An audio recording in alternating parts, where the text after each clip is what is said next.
দুই বন্ধু ছিলেন, একজন আস্তিক আর একজন নাস্তিক। এমনিতে দুই বন্ধুর খুব ভাব ছিল।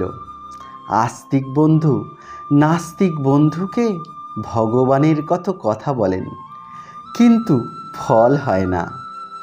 নাস্তিক বন্ধুও কত উল্টো কথা বলেন, কিন্তু তাতেও আস্তিক বন্ধুর বিশ্বাস টলে না। একবার দুই বন্ধু সমুদ্র যাত্রা করছেন।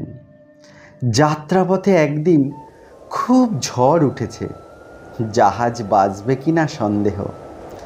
নাস্তিক বন্ধু তো খুব ছোটাছুটি করছেন, একবার ক্যাপ্টেনের কাছে ছুটে যাচ্ছেন, জিজ্ঞাসাও করছেন, এখন খবর কি, জাহাজ কি রক্ষা পাবে?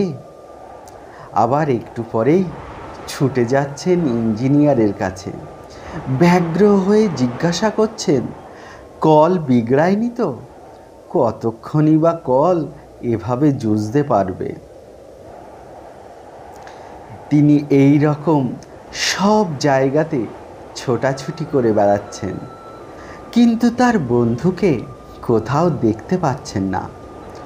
অনেকক্ষণ খোঁজাখুঁজির পরে দেখতে পেলেন একটি নিরিবিলি জায়গায় বসে বন্ধুটি নিবিষ্ট মনে বাইবেল পড়ছেন। আস্তিক বন্ধুটি তাকে জিজ্ঞাসা করলেন, এ কি করছো তুমি? জাহাজ যায় যায় আর তুমি কিনা চুপ করে বসে বাইবেল পড়ছো? আস্তিক বন্ধুটি বললেন, তুমিই বা কি করছো? এত যে ছোটাছুটি করছো, তাতে নিজে ক্লান্ত হওয়া ছাড়া আর কি হচ্ছে বলো? নিজেও ক্লান্ত হচ্ছ এবং অন্যের কাজেও বিঘ্ন ঘটাচ্ছ।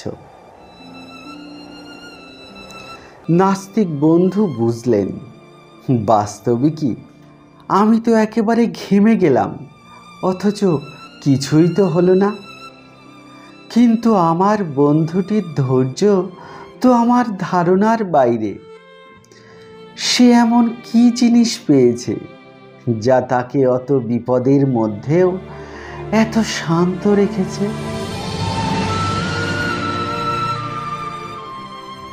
এই হচ্ছে ভাগবতী বিশ্বাস, নিজের উপর বিশ্বাস, যার ফলে ভক্ত অপার শান্তির রাজ্যে বিচরণ করেন। জয় নিতাই।